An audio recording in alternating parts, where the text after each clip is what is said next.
Olá! Hoje a gente vai mergulhar em uma das leis mais sérias e discutidas do Brasil, a Lei dos Crimes Hediondos. Esse não é só um nome forte, não. É uma categoria jurídica que separa os crimes comuns daqueles que a sociedade considera, assim, absolutamente repugnantes e, por isso, merecem um tratamento muito, mas muito mais duro. Vamos entender como isso funciona. A grande questão é essa, né? O que faz um crime ser tão chocante, tão repulsivo, que a lei precisa criar uma caixinha especial para ele? A resposta está no impacto que ele causa. Quando um ato agride a sociedade de uma forma tão profunda, a justiça responde com o máximo de rigor que a lei permite. Para a gente não se perder nesse assunto, o nosso roteiro vai ser o seguinte. Primeiro, vamos entender o que de fato é um crime hediondo. Depois, vamos dar uma olhada nessa lista, ver quais crimes estão nela. Na sequência, as consequências práticas bem mais severas. Aí vamos falar dos crimes equiparados e, por fim, como essa lei está sempre se transformando. Beleza, então vamos começar do começo. Como é que a lei decide o que é e o que não é hediondo? Será que é pela opinião de um juiz? Pela crueldade do ato? A resposta é bem mais objetiva do que parece. Aqui no Brasil, a regra é muito clara. O critério adotado é o legal. E o que isso quer dizer?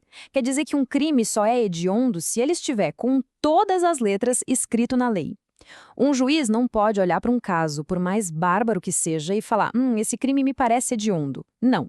Se não estiver na lista, não é hediondo. Ponto final. Essa lista tem um nome no direito: rol taxativo. A analogia do clube exclusivo é perfeita. Pensa numa lista VIP de uma festa. Se o nome não está na lista, não entra. Simples assim. Não tem jeitinho, não tem interpretação para incluir um crime novo. O que vale é o que está escrito, preto no branco.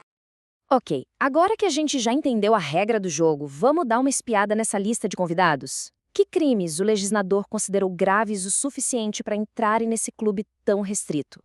A lista é bem extensa, mas aqui estão alguns dos crimes que mais chocam a todos nós.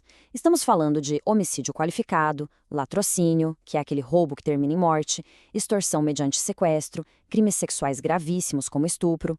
Mas olha só, a lista vai além, incluindo coisas como falsificação de remédios e, mais recentemente, o feminicídio. E agora se preparem para um verdadeiro nó na cabeça, uma daquelas coisas da lei que geram um debate sem fim. Olha que curioso. Furtar usando explosivos, tipo explodir um caixa eletrônico, é considerado crime hediondo.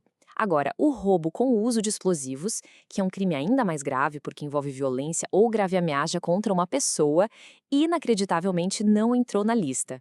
Pois é, uma contradição que deixa muito especialista de cabelo em pé. E atenção para este detalhe, que é super importante. Não faz diferença se o crime chegou ao fim, se ele foi consumado ou se foi só uma tentativa. A tentativa de um latrocínio, por exemplo, já é o suficiente para atrair todo o rigor da lei e ser classificada como hedionda, com todas as consequências que vêm junto. Mas afinal, ser hediondo muda o que na prática? Bom, muda tudo. Esse rótulo traz um pacote de consequências muito severas, que afetam a vida do réu desde o começo da investigação até o último dia da pena. A diferença de tratamento é, assim, gritante. Para um crime hediondo, fiança, pode esquecer. Benefícios como anistia, graça ou o famoso indulto presidencial também não se aplicam. E a prisão temporária, aquela para investigar, salta de 5 dias para 30 e ainda pode ser prorrogada. É um tratamento muito mais duro desde o primeiro momento. E talvez a maior diferença de todas esteja aqui, na progressão de regime. Sabe, a chance de uma pessoa sair do regime fechado para o semiaberto e depois para o aberto? Para crimes comuns, esse caminho existe. Para os hediondos, a escada é muito mais longa e íngreme. Vamos começar pelo primeiro degrau. Para um réu primário que cometeu um crime hediondo sem resultado morte, ele precisa cumprir no mínimo 40% da pena antes de poder sequer pedir para ir para um regime mais brando. Agora, a coisa aperta um pouco mais. Se esse mesmo réu primário cometeu um crime hediondo que resultou em morte, a exigência sobe. Ele vai ter que cumprir metade da pena, 50%, no regime fechado. E se a pessoa for reincidente na prática de outro crime hediondo? Bom, aí a regra fica ainda mais dura. A barreira para a progressão salta para 60% do total da pena. E aqui a gente chega no topo do rigor da lei. O reincidente específico em crime hediondo com resultado morte precisa cumprir impressionantes 70% da pena. É, sem dúvida, a punição mais severa do nosso sistema de execução penal. Ok, já vimos a lista oficial, mas a história não para por aí. Existe um grupo especial de crimes que, embora não tenham um nome hediondo no RG, recebem o mesmíssimo tratamento. São chamados equiparados. E por que eles são tratados assim? Porque a ordem vem lá de cima, da nossa própria Constituição Federal. É a Constituição que manda tratar esses crimes específicos com a mesma dureza, proibindo fiança, anistia e qualquer tipo de perdão. E quem são esses três? É fácil de lembrar com o macete dos 3 T's: tortura, terrorismo e tráfico de drogas.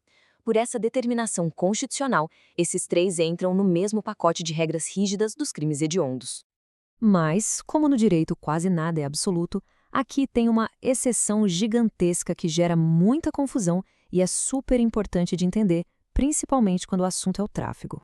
Estamos falando do famoso tráfico privilegiado. Essa é uma figura que se aplica àquela pessoa que é pega traficando, mas que é ré primária, tem bons antecedentes e não faz parte de uma organização criminosa. Nesses casos, o Supremo Tribunal Federal já bateu o martelo. O tratamento não pode ser o de crime hediondo. É uma distinção crucial para separar o pequeno traficante eventual do criminoso de carreira.